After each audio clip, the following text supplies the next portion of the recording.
सर्वांना सप्रेम नमस्कार। तुम्हा सर्वांचे आपल्या सुनाई नादस उपमॉम ह्या यूट्यूब चॅनलवर खूप खूप स्वागत आहे। आजचा दिवस तुम्हाला आनंदाचा जावो, तुमच्या मनातल्या सर्व इच्छा पूर्ण होत याच तुम्हाला नवीन आणि मंगलमय दिवसाच्या शुभेच्छा। तर आजच्या व्हिडिओमध्ये ना एक गृहिणी म्हणून आपण आपलं घर नेहमी स्वच्छ आणि नीटनेटकं दिसावं, तर यासाठी आपल्याला काही सवयी असल्या पाहिजे। तर त्याच सवयी आपण आजच्या व्हिडिओमध्ये बघणार आहोत। तर त्यातली पहिली सवय जी आहे, तर बऱ्याच वेळा आपण जेव्हा आपलं बाथरूम वगैरे आवरतो ना, तर त्यानंतर पाय पुसणे, धूळ झटकायचं जे कापड असतं किंवा सॉक्स वगैरे आपण हे बाथरूम मध्ये वॉश करत असतो, तर ते लगेचच आहे ना सुकत टाकून द्यायचे, म्हणजे त्याचा पसारा बाथरूम जवळ होत नाही। दिवसभरामध्ये हवेमध्ये ते सुकले पण जातात। वायपर असेल, पाय पुसणं असेल, तर त्यामुळे त्याच्यामधून कुबट वास तर येत नाही आणि दुसरं म्हणजे बाथरूम जवळ त्याचा पसाराही होत नाही। त्यानंतर किचनमध्ये सिंक जवळ आपण वेगवेगळ्या प्रकारच्या पावडर, लिक्विड सोप, भैया पावडर, पितांबरी, घासणी अशा वेगवेगळ्या गोष्टी भांडे साफ करण्यासाठी किंवा भांडे धुण्यासाठी वापरत असतो। तर त्यासाठी ह्या सगळ्या गोष्टी आपण एखाद्या शेल्फवर ठेवत असतो किंवा कुणाकडे छोटीशी रॅक वगैरे असते। तर प्रत्येक वेळी जेव्हा कधी आपण आहे ना भांडे घासू ना, तर त्यावेळेस ही शेल्फ जी आहे ती व्यवस्थित क्लीन करायची म्हणण्यापेक्षा कोरड्या कपड्याने पुसून काढायची, म्हणजे तिथे ना पाणी साचत नाही आणि हा जो फिल्टर असतो ना, तर त्या फिल्टरला आपल्याला पाणी लावावं लागत नाही। त्याच्यामुळे एक कपड्याने किंवा थोडासा असा ओलसर कपडा घ्यायचा आणि त्यानंतर तो फिल्टर व्यवस्थित क्लीन करायचा, म्हणजे तिथली जी जागा असते ना ती ओलसर वगैरे होत नाही, त्याच्यामुळे चिलटं किंवा मच्छर तिथे जमा होत नाही आणि आपल्या बेसिनच्या इथे असं स्वच्छ आणि क्लीन जर दिसलं तर आपसुकच आपल्याला काम करायला सुद्धा उत्साह येत असतो। त्यानंतर जेव्हा तुम्हाला वेळ मिळेल घरामध्ये, तर त्यावेळेस आपल्या पद्धतीनुसार घरामध्ये छोटे छोटे कोपरे जे आहे किंवा छोट्या छोट्या काही वस्तू ठेवलेल्या असतील किंवा क्लोजेट असतील किंवा कप्बर्ड असतील किंवा अशा मांडण्या असतील किंवा काही छोटी रॅक असेल, तर त्या आहे ना आपल्या वेळेनुसार ना थोडं थोडं करून क्लीन करत राहायच्या। आता लेकरांना सांभाळून एकाच वेळी खूप सारं मोठं काम करायचं म्हणजे तितकं शक्य नसतं, त्यामुळे ना थोडं थोडं करून जर आपण आवरलं तर आपला उत्साहसुद्धा कायम टिकून राहत असतो। हे मी नेहमी माझ्या व्हिडिओमध्ये तुम्हाला सांगत असते। तर त्याचप्रमाणे आता ही जी कांदा बटाटा ट्रॉली आहे माझी, तर मी ना मागच्या वेळी 5 ते 7 किलो कांदे वन टाईम आणलेले होते, तर त्यातले ना कांदे कमी झाले, म्हणजे वापरले गेलेले आहेत आणि आता कांदे एकदम थोडे राहिलेले आहे।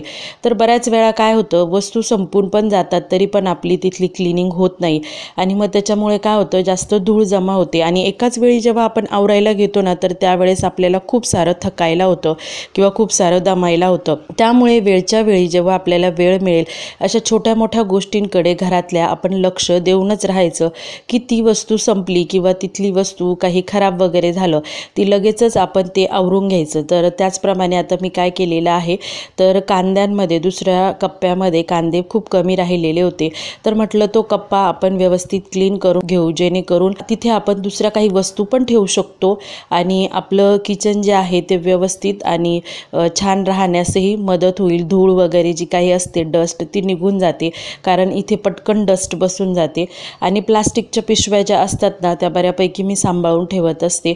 आपल्याला काही कचरा फेकायचा असला किंवा मोस्टली ना, आता माझ्याकडं लहान लेकरू आहे, माझी मुलगी लहान आहे, तर त्यामुळे तिचा डायपर वगैरे मला डिस्पोज करायला ह्या प्लास्टिकच्या बॅगचा खूप सारा उपयोग होत असतो।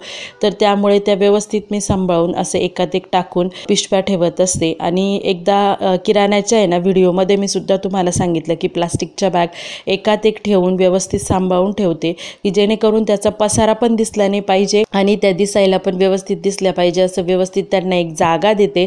त्याच्यामुळे ना प्लास्टिकच्या पिशव्यांचा घरभर पसारा पण होत नाही आणि वेळीच त्या आपल्याला सापडतात पण आणि त्यांचा उपयोग पण होतो। तर नेहमी मी सांगत असते की घरामध्ये ना आपल्या वस्तूला, प्रत्येक वस्तूला जर जागा असेल आणि ती वस्तू जर त्या जागेवर ठेवण्याचा आपण प्रयत्न केला, तर आपसुकच आपल्या घरामध्ये पसारा होत नाही आणि घर आहे ना जिथल्या तिथं नीटनेटकं आणि टापटीप दिसायला मदत होते। तर त्याचप्रमाणे बऱ्याच वेळा काय होतं, आपण भांडे घासतो, भांडे घासून झाले की प्रत्येकाजवळ आहे ना भांडे ठेवण्याची एक मोठी बास्केट असते, की जिला आपण जाळीची बास्केट असे म्हणतो, आणि त्या ट्रॉलीमध्ये किंवा त्या बास्केटमध्ये ना भांडे घासून झाले की आपण ठेवून देतो निथरायला। तर बऱ्याच वेळा ते भांडे निथरले पण जातात, पण त्या बास्केटमध्येच राहतात, आपल्याला ट्रॉलीमध्ये लावण्याचा कंटाळा येतो।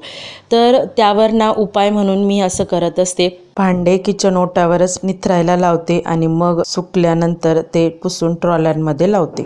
किंवा तुम्ही जाळीच्या बास्केटमध्ये जरी त्या भांडे ठेवले तरी पण मग काय करायचं, जेव्हा कधी भांडे सुकले तर फॅन जोरात लावून द्यायचा आणि भांडे सुकले की लगेचच ते ट्रॉल्यांमध्ये किंवा त्यांच्या जागेवर गेले ना तर मग किचनवर पसारा पण होत नाही, वस्तू हरवत पण नाही, इकडे तिकडे जात पण नाही। आता बऱ्याचदा काय होतं, जेव्हा लहान लेकरं असतात ना, वरच्यावरती भांडे त्यांना दिसले की लगेचच त्या भांड्यांमध्ये हात टाकतात आणि ते भांडे खायला घे, खेळायला घे असं करत आहे ना बराचसा पसारा करत असतात। ते होऊ नये त्यामुळे लगेचच्या लगेच भांडे ट्रॉल्यांमध्ये गेले ना तर मग पसारा पण कमी होतो आणि सगळ्यात महत्त्वाचं म्हणजे किचन स्वच्छ, नीटनेटकं आणि टापटीप दिसायला मदत होते।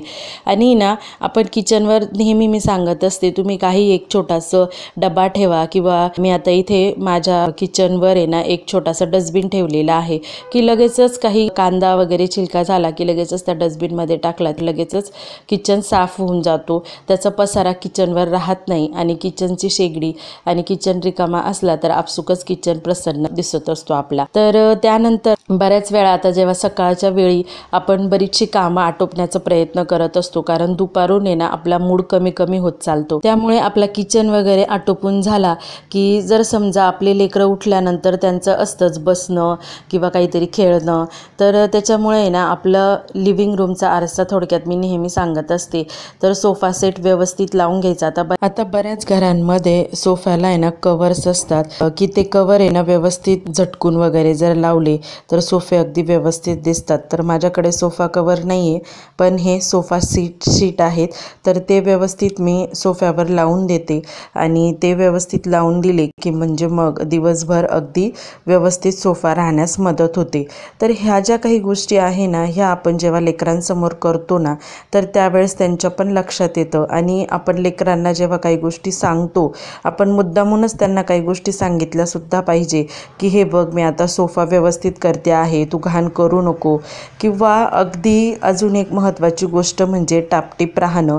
लेकरांसमोर आपण आपसुकच टापटीप राहिलं, नीटनेटकं राहिलं, स्वतःबद्दल सुद्धा सांगायचं झालं तर रोजच्या रोज सकाळी जेव्हा मी सोफा आवरत असते तर त्याच्या अगोदर मी माझी ड्रेस प्रेस करत असते आणि किमयाचा पण ड्रेस प्रेस करत असते, त्यामुळे त्यांना नीटनेटकेपणाची सुद्धा जाणीव होते, आपण स्वतःला व्यवस्थित प्रेझेंट केलं पाहिजे हेही समजतं। तर एक चांगले संस्कार देण्यामध्ये सुद्धा याचा खूप सारा उपयोग होत असतो। तर अजून एक महत्त्वाची गोष्ट म्हणजे आपल्या घरामध्ये जास्त पसारा होऊ नये या करताना आपण एक रूल लक्षात ठेवायचा की कुठलीही गोष्ट आपल्याला घरामध्ये जर आणायची असेल तर एक गोष्ट आपण कमी केली पाहिजे तरच आपण नवीन गोष्ट घ्यायची। बऱ्याचदा कपड्यांच्या बाबतीत म्हणा, किचनमध्ये भांड्यांच्या बाबतीत म्हणा किंवा घरामध्ये वस्तू आणायच्या बाबतीत, शोच्या किंवा डेकोरेशनच्या वस्तूंच्या बाबतीत सुद्धा असं आपल्याकडून होत असतं। तर त्यामुळे ना घरामध्ये खूप सारा पसारा आणि खूप सारी दाटीवाटी होत असते। तर ते होऊ नये, आपलं घर कंजेस्टेड दिसू नये, ॲडजस्टमेंटचं घर दिसू नये, तर या करताना एक रूल लक्षात ठेवायचा की कुठलीही गोष्ट आपण जर नवीन घरामध्ये आणत असू तर त्यासाठी सगळ्यात पहिले आपण एक गोष्ट घरामधली कमी केली पाहिजे। म्हणजे काय होतं की ज्या जागेवर आपण एखादी वस्तू ठेवलेली आहे ती जागा रिकामी केली तरच आपण नवीन वस्तू तिथे ठेवू शकतो की जेणेकरून आपलं घर सुटसुटीत, नीटनेटकं आणि टापटीप दिसायला मदत होत असते। पहिले मला असं वाटायचं की घरामध्ये हे आणावं ते आणावं, पण आता ही सवय बरीचशी कमी होत चाललेली आहे माझी, कारण जेव्हा आपल्याला घरामध्ये ठेवायला जागा नसते ना तर तेव्हा मग आपल्याला प्रश्न येतो की आपण उगाचच ही वस्तू घेतली का, आणि मग जेव्हा हा प्रश्न आपल्यासमोर येतो ना तर त्यावेळी ना मग मी काय करत असते की जे काही नको असलेल्या गोष्टी आहे त्या पहिल्यांदा घरातून काढून टाकते, म्हणजे जेणेकरून घर ॲज इट इज जसं पहिलं सुटसुटीत होतं तसंच सुटसुटीत राहायला सुद्धा मदत होत असते। त्यामुळे बऱ्याचदा जेव्हा कधी आपण बाहेर जातो किंवा शॉपिंगला जातो किंवा कुठलीही गोष्ट आपल्या नजरेस आली आणि आपल्याला असं वाटलं की हो आपल्याला ही खरेदी करायची आहे तर त्यावेळेस सगळ्यात पहिले आपण प्रश्न विचारायचा मनाला की ह्या गोष्टीचा आपल्याला किती उपयोग आहे, खरोखर उपयोगाची आहे का, असेल तरच ती गोष्ट खरेदी करायची, ज्यामुळे आपलं घर आहे ना व्यवस्थित राहण्यासही मदत होते, घरामध्ये पसाराही होत होत नाही आणि दाटीवाटीचं किंवा ॲडजस्टमेंटचं आपलं घर दिसत नाही. सेम आपल्या स्वतःच्या बाबतीतही आपण जर एखादी गोष्टीची खरेदी करत असेल तर त्या बाबतीतही हीच नियम लागू होतो. आणि सकाळी ना आपण थोडंसं लवकर उठलं ना तर कामांचं मॅनेजमेंट चांगलं होतं आणि त्याच्यामुळे ना आपल्याला थकवा पण येत नाही. आणि दुसरी महत्त्वाची गोष्ट म्हणजे आपली चिडचिड पण होत नाही आणि काम करायला आहे ना आपल्याला उत्साह वाटत असतो. आणि आपण लवकर उठलं ना तर आपल्याबरोबर लेकरं पण लवकर उठतात आणि मग त्यांना पण लवकर उठण्याची सवय लागते, त्यांची कामं व्यवस्थित करण्याची सवय लागते. नाहीतर मग घाईगडबडीमध्ये कसं तरी आवरायचं, कसा तरी ड्रेस घालून घ्यायचा आणि त्याच्यानंतर मग स्कूलला जायचं, तर त्यांना प्रेझेंट व्यवस्थित होता येत नाही. त्यामुळे ना ह्या सवयी ना आपणच स्वतः लावून घेतला ना तर बरोबर लेकरं आपलं अनुकरण करत असतात. तर मग आमच्या दोघींचं मस्तपैकी आवरून झालं की मग मला बराचसा वेळ असतो, 20 मिनटं किंवा कधी कधी अर्धा ताससुद्धा माझ्याजवळ असतो. तर मग तेवढ्या वेळेमध्ये ना कपडे वगैरे जे असतात ना अगोदर मी ना सकाळीच माझं मशीन लावून देते की जेणेकरून की माया जाण्याच्या आत कपड्यांच्या घड्या पण झाल्या पाहिजे आणि ना कपडे वाळत पण किंवा सुकत पण टाकले गेले पाहिजे. आणि बऱ्याच वेळा असं होतं आपल्याकडनं कधी कधी ना कपडे आपण काढून ठेवतो आणि कपडे नवीन सुकायला टाकतो दोरीवर किंवा कपडे सुकत घालण्याची रॅक असेल तर त्याच्यावर टाकले पण जातात, पण कपड्यांच्या घड्या मारायचं कधी कधी राहून जातं. किंवा कधी कधी असंही होतं मशीन होऊन खूप वेळ झालेला असतो पण आपल्याला कपडे वाळतच घालायला मन होत नाही. तर त्याच्यामुळे ना आपण थोडंसं टाईम बाउंड जर ठेवलं ना की सकाळी इतक्या वाजेच्या आत माझं सगळं कामं आटोपली गेली पाहिजे तर त्यानुसार आहे ना आपण काम करायला लगेचच प्रवृत्त होत असतो. तसंच माझं ठरवलेलं आहे की किमाया जाण्याच्या आत माझे कपडे सुकतही झाले पाहिजे, वाळत घालून झाले पाहिजे आणि त्यानंतर कपड्यांच्या घड्या पण मारून झाल्या पाहिजे. मग त्याच्यामुळे ना मी पटकन एका बाजूला कपडे काढले की दुसऱ्या बाजूला लगेचच कपड्यांच्या घड्या मारून देते. कपड्यांच्या घड्या मी मारल्या की लगेचच परशू थोडासा एक छोटा जो बंच असतो ना तो उचलते आणि माझ्यासोबत चलते लगेच. मग मी ते कपडे त्याच्या जागेवर ठेवून देते. तर माझं ना 1-2 दिवसापासून खूप खटकत होतं तर किट्टूचा एक जो कप्पा होता ना आणि जिथे मी माझे बेडशीट वगैरे ठेवते तर तो कप्पा बराचसा विस्कटलेला होता, ते बेडशीट अगदी व्यवस्थित जागेवर नव्हते. तर मग त्याच्यामुळं म्हटलं चला आज आपण हे 2 जे कप्पे आहे किमायाचा आणि त्याच्या खालचा बेडशीटचा तो कप्पा मला आवरायचा होता. आणि एका वेळी ना पूर्ण कपाट जर मी घेतला असतं ना तर मला माहिती आहे स्पर्शूमधूनच रडरड करायला सुरुवात झाली असती किंवा तिला खेळायचं असतं किंवा तिच्याबरोबर काहीतरी करणं हे तितकंच गरजेचं असतं. बऱ्याच वेळा मी तिचं ऑब्झर्वेशन केलेलं आहे आणि तुमच्या पण लक्षात येत असेल लहान लेकरं जर असेल त्यांना अटेन्शन लागत असतं किंवा आपलं लक्ष त्यांच्याबरोबर असलं पाहिजे, आपण त्यांच्याबरोबर खेळलं पाहिजे असं बऱ्याचदा त्यांना वाटत असतं. त्यामुळे आपण काम करत असलो इवन मी मोबाईल जरी कधी हातात घेतला तरी तिलाच आवडत नाही, लगेचच रडरड करते. मग त्याच्यामुळं मग मी तिला आहे ना असं तसं थोडे 2 कप्पे होईपर्यंत नादवू शकत होती. तर मग त्याच्यामुळे तिला एका बाजूला नादवलं आणि ना व्यवस्थित कपड्यांच्या घड्या ज्या आहे किंवा बेडशीट ज्या आहे ते व्यवस्थित त्यांच्या घड्या मारून आणि ते व्यवस्थित असे रचवून ठेवलेले आहेत. तर त्याच्यासाठी ना मी नेहमी सांगत असते तुम्हाला एकाच वेळी खूप सारा पसारा काढत जायचं नाही, थोडं थोडं करून 1-1 कप्पा 2-2 कप्पा अशा पद्धतीनेच आपण घर आवरायचं की ज्याच्यामुळे ना म्हणजे तो कप्पा पण चांगला दिसतो. दुसरं महत्त्वाची गोष्ट म्हणजे ते काम पूर्ण झालं याचा उत्साह वेगळा असतो. आणि तिसरी महत्त्वाची गोष्ट म्हणजे समजा आपल्याला जर असं वाटलं की पुढचा कप्पा करायचा आहे तर तो पण आपण करू शकतो किंवा ऑन दी स्पॉट आपल्याला असं वाटलं की आता मला हे काम करायचं नाही तर लगेचच आपण कामाला दी एंड करू शकतो किंवा ते काम स्टॉप करून आपण पुढचं काम करू शकतो. कारण आपल्याला लेकरं पण तितकेच महत्त्वाचे असतात, त्यांना घेणं झालं किंवा तिला खाऊ भरवायचं असेल लहान लेकराला तर इतर कामं आपण करू शकतो. त्यामुळे कधीच मोठी गोष्ट करायची नाही की लेस जे असतं ना ते नेहमी मोर असतं, लेस इज ऑलवेज मोर ही गोष्ट नेहमी लक्षात ठेवायची. म्हणजे जेवढ्या गोष्टी कमी तेवढ्याच त्या मोठ्या समाधानकारक असतात. तर अशा पद्धतीने आपण ह्या सवयी किंवा ह्या गोष्टी लक्षात घेतल्या तर नक्कीच आपलं घर कंजेस्टेड होणार नाही, घर नेहमी स्वच्छ राहील, नेहमी टापटीप राहील, पसारा दिसणार नाही. आय होप आजचा व्हिडिओ तुम्हाला आवडला असेल.